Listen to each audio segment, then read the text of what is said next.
How y'all doing? This is Robert Burnham, aka Preacher Man R&B, and this is another episode of Retro TV Man. One of this time I'm doing another movie reviews, and this time I'm going to review End of Watch.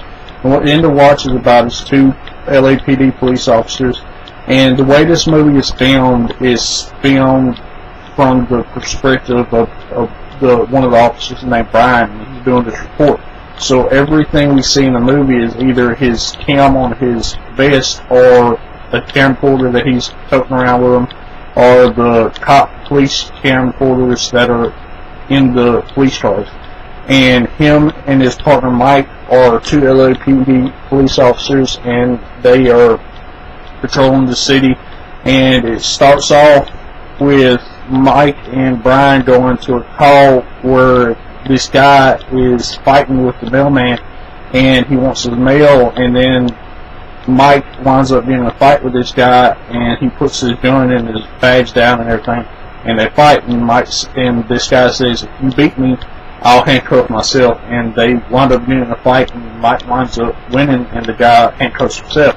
Well, remember this guy because toward the end of the movie, he helps the police officers out, and what happens is, toward the end of the movie, this guy warns these police officers that the Mexican cartel are after them.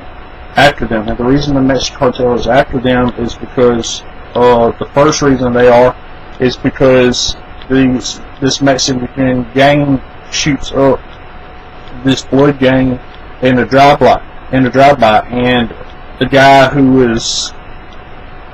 that fought with Mike in the first beginning of the movie was one of these guys, but he ain't the one that got killed. And then it follows this Mexican gang, and Brian and Mike get a call for disturbing the peace. The music's too loud, and they go and tell them they have to shut down the music and cut it down. And this is the same gang that shot up the blood gang that they shot up.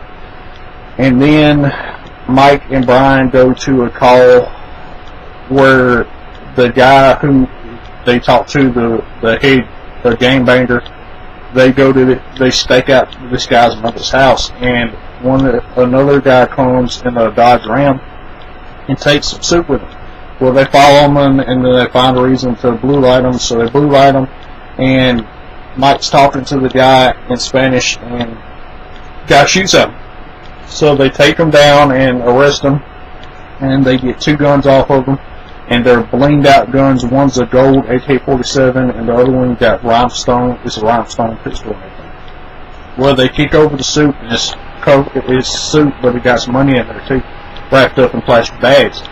So this makes Brian want to go to the house again, and this time they go to the house and they bust up in there because they got the suspicion, and when they go in there, they arrest another guy, and come to find out, they're human trafficking some people from Mexico, and there's maybe like 60 people in this house in a cage. And this is from the Mexican cartel, and two ICE agents come and tell them that they messed up and that they need to be on their toes because they're messing with the Mexican cartel now, and this could get messy. Well, after this, Brian and them have a stack of planks in their car, and they choose one, and one of them's to check if an elderly woman is still alive. So they go check for this woman, and they go to her house, and they kick down the door, and when they kick down the door, you smell dead bodies. And they look through the house, and they find the woman wrapped up and tied down, and she's dead. Well, they go and they look throughout the rest of the house, and they find a whole bunch of dead people in there, and they call it in, and this is what gets the Mexican cartel on them. And they put out a hit on Brian and Mike, and the guy who Mike fought in the first beginning of the movie warns them about this. So Brian and Mike's driving at night, and a reckless driver cuts off somebody, and they blue light them to go after him. Well, this is a setup because the Mexican gang that shot up the blood gang in the first beginning of the movie set this up for Mike and Brian, and wind up shooting Brian, and it looks like Brian's dead, but he's not, and Mike's guarding over him, and before the backup could come, the Mexican gang kills Mike, and at the end of the movie they had a funeral for Brian. Brian's there for the funeral and tries to speak on behalf of Mike, but he's not able to. That's all that really happened.